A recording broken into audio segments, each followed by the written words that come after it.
তানিয়া সোহাগের হাতের ব্রেসলেটটা খুলল। পাশের সিটে ঘুমোচ্ছিল পারুল। তানিয়া ইচ্ছে করেই ব্রেসলেটটা পারুলের বুকের বরাবর ছুড়ে দিল। আমার ব্রেসলেটটা কোথায় গেল? আমার ব্রেসলেটটা তো খুঁজে পাচ্ছি না। ভাইয়া, আপনার ব্রেসলেট চুরি হয়েছে, আমি দেখেছি। আপনার ব্রেসলেটটা এই মেয়ে চুরি করেছে। বাসের সিটের কাছে দাঁড়ানো সোহাগ এবং পিছনে তানিয়া। সোহাগ হাত বাড়িয়ে দিয়েছে পেছনের দিকে। তানিয়া সোহাগের হাতের ব্রেসলেটটা খুলল। পাশের সিটে ঘুমোচ্ছিল পারুল। তানিয়া ইচ্ছে করেই ব্রেসলেটটা পারুলের বুকের বরাবর ছুড়ে দিল। ব্রেসলেট তানিয়ার বুকের ভেতরে ঢুকে গেল। তারপর সোহাগ চিৎকার চেঁচামেচি করতে লাগলো। আমার ব্রেসলেটটা কোথায় গেল? আমার ব্রেসলেটটা তো খুঁজে পাচ্ছি না। সোহাগের চেঁচামেচিতে পারুলের ঘুম ভেঙে গেল। ভাইয়া, আপনার ব্রেসলেট চুরি হয়েছে, আমি দেখেছি। আপনার ব্রেসলেটটা এই মেয়ে চুরি করেছে। তখন পারুল হুট করে দাঁড়িয়ে তানিয়াকে বলল, এই মেয়ে, কি বলছো এসব? না জেনে না শুনে একজন মানুষকে চোরের অপবাদ দিচ্ছ? আমি কোনো ব্রেসলেট চুরি করিনি, আমি ঘুমোচ্ছিলাম।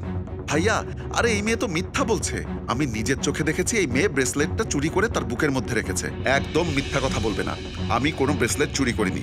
ভাইয়া প্লিজ বিশ্বাস করেন, আমি চুরি করিনি। দেখো, তুমি মেয়ে মানুষ, আমি তোমাকে চেক করতে পারবো না। তাই ভালোই ভালোই আমার ব্রেসলেটটা ফিরিয়ে দাও। এই মেয়ে, তুমি ব্রেসলেটটা কি ফিরিয়ে দিবে নাকি আমি চেক করব? দাঁড়ান, আপনাদের আর কোনো কথা বলতে হবে না। আমি আপনাদের সন্দেহ দূর করে দিচ্ছি। বলেই পারুল বুকের ভেতর হাত দিয়ে হঠাৎ করে ব্রেসলেটটা দেখতে পেল। ব্রেসলেটটা পাওয়ার পর পারুল একেবারেই থ হয়ে গেল। তারপর পারুলের হাত থেকে থাবা মেরে ব্রেসলেটটা সোহাগ নিয়ে নিল। এই তো, এটাই আমার ব্রেসলেট। ছি, একটা মেয়ে মানুষের চুরি করতে লজ্জা করলো না আপনার? দেখে তো মনে হচ্ছে ভদ্র ফ্যামিলির মেয়ে, আর এই আপনার অভ্যাস।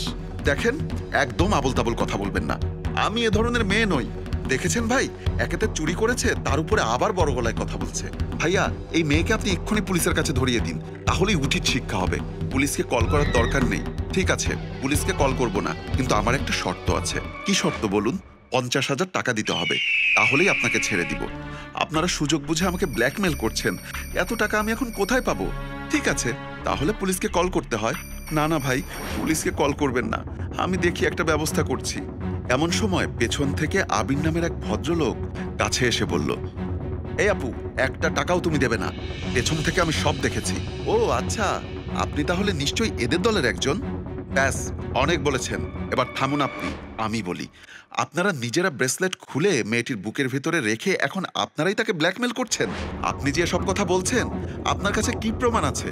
এখনই আপনাদের মুখোশ খুলে যাবে। আপনারা যা যা করেছেন সব কিছু আমার এই মোবাইলে ভিডিও করা আছে। তারপর আবির সাহেব মোবাইলে সেই ভিডিও বের করে সবাইকে দেখালো। ধন্যবাদ ভাইয়া, আজকে আপনি না থাকলে যে আমার কত বড় একটা ক্ষতি হয়ে যেত। আসলে আমি আমার জায়গা থেকে আমার কর্তব্য পালন করেছি। একটা ভাই হিসাবে একটা বোনকে রক্ষা করতে হলে যেটুকু করা দরকার আমি তাই করেছি বোন।